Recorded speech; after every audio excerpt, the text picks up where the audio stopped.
Next up, Christian Gomez from Appleton. On deck, Thomas Llewellyn.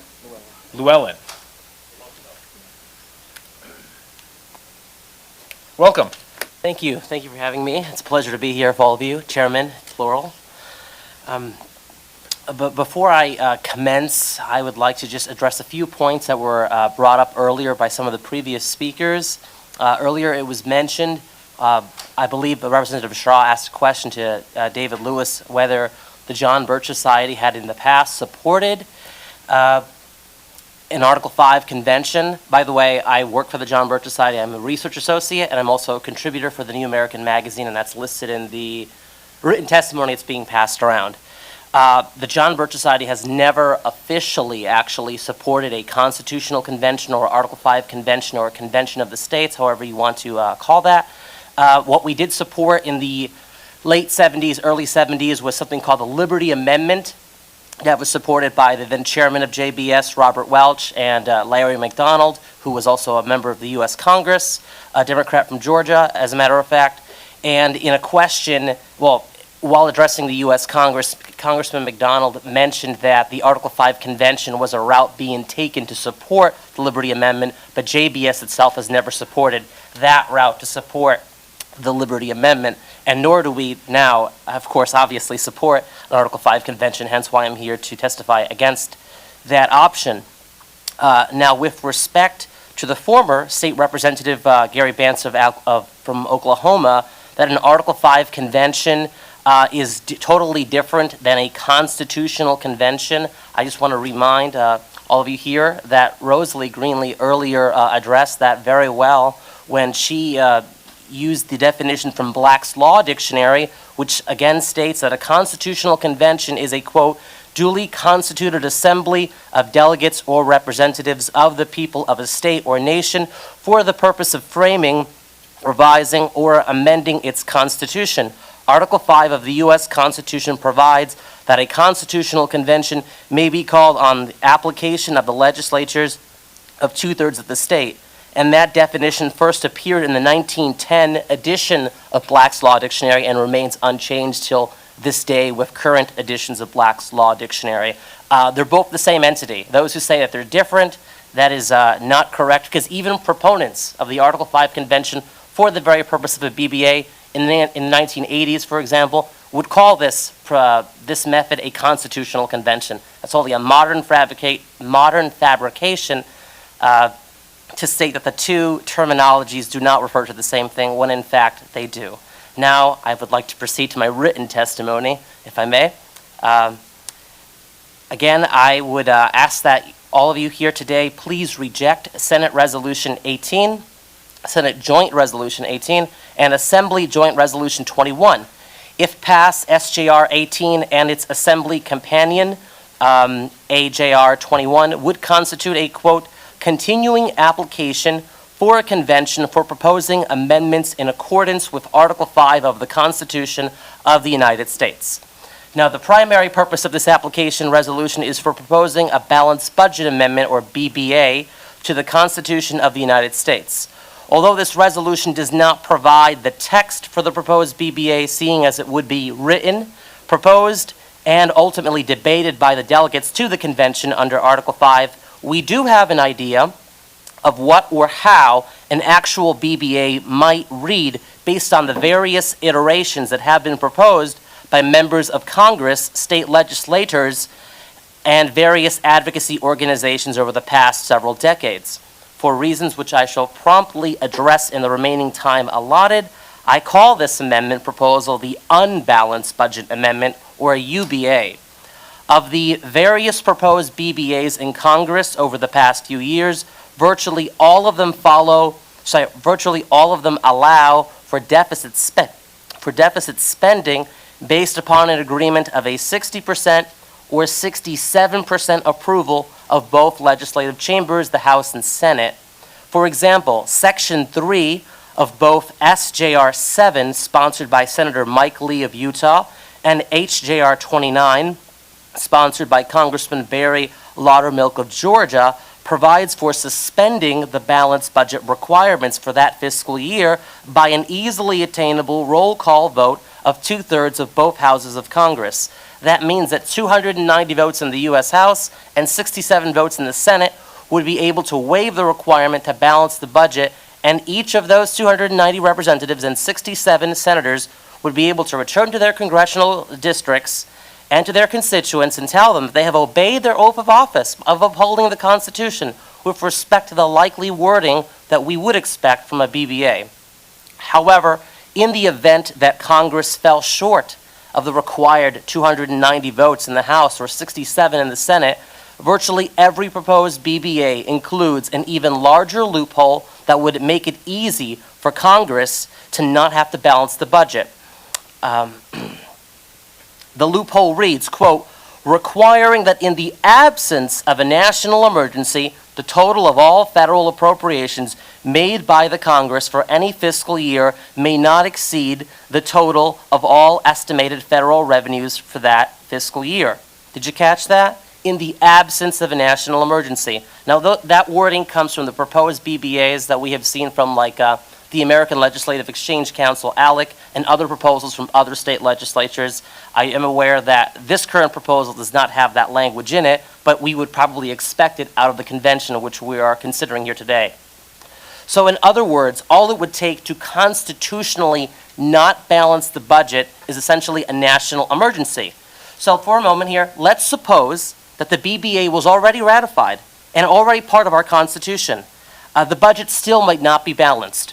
Why is that? Because the United States is currently under 32 separate states of emergencies, the oldest of which remains the national emergency with respect to Iran that was first issued through Executive Order 12-17-0 by then-President Jimmy Carter on November 14 of 1979 during the Iran hostage crisis. Most recently, President Obama extended that 37-year-old executive order, which gives the President of the United States extraordinary powers to seize property, summon the National Guard, and hire and fire military officers at will. In fact, according to an article from the USA Today, a recent article from 2016, the article reads, quote, in his term of office, Obama has declared 13 new emergencies, continued 21 declared by his predecessors, and revoked just 2, which imposed sanctions on Liberia and Russia. Of the aforementioned 32 national emergencies, most of these are used to impose economic sanctions as required under the International Emergency Economic Powers Act. Now, if a national emergency is required to not balance the budget under a BBA, then would not Congress likely follow suit in order to avoid the hard task of balancing the budget? If one doubts Congress would do this, consider the following for a moment, please. According to that same article, published by USA Today, it states that, quote, Congress is also required to meet every 6 months to consider whether to revoke each state of emergency. In 40 years of the National Emergencies Act, Congress has never done so, and only seriously threatened it once. In fact, since the National Emergencies Act was passed by Congress and signed by then-President Gerald Ford in 1976, a total of 52 state of emergencies have been declared. 52 national emergencies in just the past 41 years, 32 of which are still in place. So would the BBA be balanced? Would that actually balance the budget if that loophole is included for a national emergency? Now, while some may argue that such an escape clause or emergency stipulations are necessary for any unforeseen problems that may arise, or as a means of garnering the most or widest amount of broad support across both party and ideological lines, such stipulations would very much also have the adverse effect of making it constitutional to do the very opposite of what the amendment is intended to do. And is this not the problem we already face with our Constitution and its various amendments? If Congress does not already abide by the present Constitution and amendments, why would or should we expect them to start doing so with the addition of a new amendment like the Balanced Budget Amendment? Under Senator Lee and Congressman Loudermilk's BBA proposal, for example, and other such proposals, it would be constitutional to not balance the budget if certain conditions are met.